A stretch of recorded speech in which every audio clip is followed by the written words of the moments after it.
6 people have passed away and 10 people reported to be missing. Vusi Khumalo, SABC News reporter, is standing by for us in the Midlands. Very good afternoon to you, Vusi.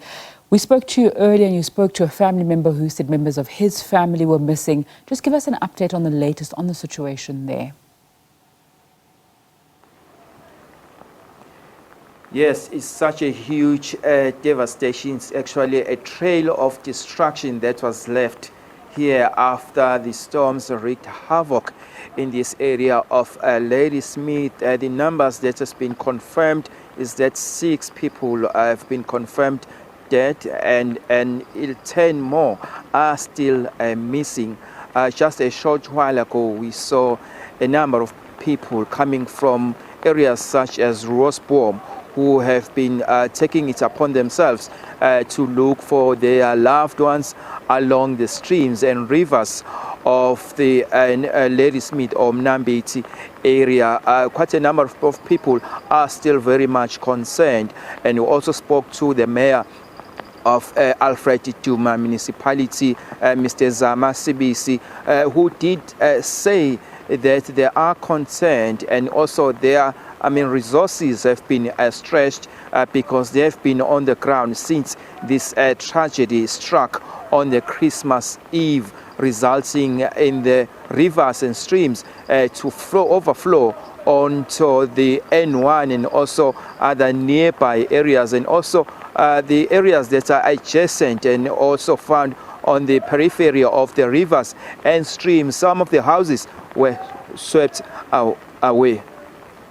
And also, perhaps, if I may also step out of the shot so that Ubabu Japan Matibula, we can show you the household which had about 3 people, but you're going to get more details from the owner of this area who has survived this ordeal. If I can ask her to join me, her name is Petro Duploy, who is also the survivor of the floods that took place. Just take us through about what is it that you saw on the Christmas Eve that resulted in the death of one of the family members here. Yes, hello.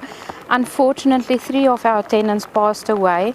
The little girl's body has been found, but the dad and the little boy is still missing. And it's been devastating news for us. It happened so fast. The people mostly were still sleeping, and then it was raining extremely hard, about 140 millimeters per hour. And the next minute it looked like a wave that came from the Spruit side, and apparently a dam broke higher up, and that's what caused the flash flood. And within a few minutes, the people weren't even able to get out of their flats. The water started out with seeping in the door, and within a minute or 2, it was about at their hip high. And everybody just clung to anything they could to. The park homes were swept away with the force of the water. Somebody that tried to help someone passed away doing that. The father with the 2 children was swept away when they tried to get to safety. And it's heartbreaking because you cannot replace that. Earthly stuff you can replace. Our income that we've lost, we can build it up again. But life you cannot replace. But with God's grace, we'll pick up, stand up and carry on. I'm so sorry, ma'am, to hear about this. And perhaps how are others coping after this devastation? I must say the community and the friends of people has been extraordinary. Everybody came out of nowhere offering help, offering people to sleep for the night. Even after that, there's still some of my tenants sleeping with people they don't even know. It's just the community that came together and helped everybody. Everybody is asking what they can donate and what they can do to help. It's something beautiful to see within the disaster that we are having at the moment. But most of the people have been helped by family friends. The Al Imdad Foundation has been here all the time asking what they can do, promising mattresses, blankets and food. The Lions, from early the morning, the Lions Club organized food. Renegade Property, Christopher, he just came here with parcels with food for everyone.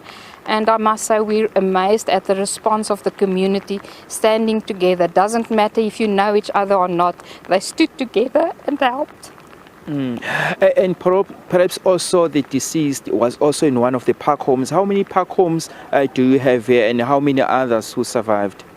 We've got 10 park homes. Luckily, most of the tenants went home for the Christmas holiday, but we've got 10 park homes, and then we've got the flats in the other building that's still standing, but the water swept through it a meter and a half high. They've lost everything, clothes, everything. Altogether, we've got 58 tenants staying here, and those 58 have lost everything. Pots, pans, curtains, furniture. They've lost they only had what they had on. Some people were looking for their vehicle papers this morning that was swept away. There's just, you cannot describe what it's like if you haven't been through something like this. You think you haven't got a lot of stuff, even though you've worked hard to accumulate it, but it was swept away in minutes, and you feel naked. You feel you don't know what to do next, but you've just got to stand together, get up, build together, and carry on. Previously, we've been here when we were covering the stories of the Mnambithi or Ladysmith, the town being flooded. Yes. In every time there's flooding, the town is almost, every time it's just flooded. Yes. Every time when there's not even much rain. But this area, which is not very far from town, is it the first time that you are experiencing such a massive devastation of this nature? Yes, for sure. It's the first time that it's happened since we've had the property, and CBD usually floods that's close to the bank of the Klip River, but we are at the Bellspruit, and there's also another small spruit going that side. But it's the first time that we've had this amount of water coming through. Usually CBD is covered, that's about only 4 kilometers from here. Usually they flood it, but we've never had this kind of flooding here. Thanks a lot for your time. Thank you very much. Okay, thanks. As I'm stepping out of the shot, letting Japan Matebula, just to give you a glimpse of the situation, a trail of destruction. Here, a number of people are still missing following these floods that claim the lives of 6 people, and 10 more are still being searched by the search and recovery team led by the K9 unit from SABC, as well as other organizations. The humanitarian organization are also here, Al Imdad organization, which is also as petrol deploy. Benke mentioned that they are here also making their attempts to help those in need, especially with some of the necessities such as the food, blankets and mattresses, especially for those who were also staying in these park homes. As we heard that she has got 10 park homes, and some of those have been completely destroyed.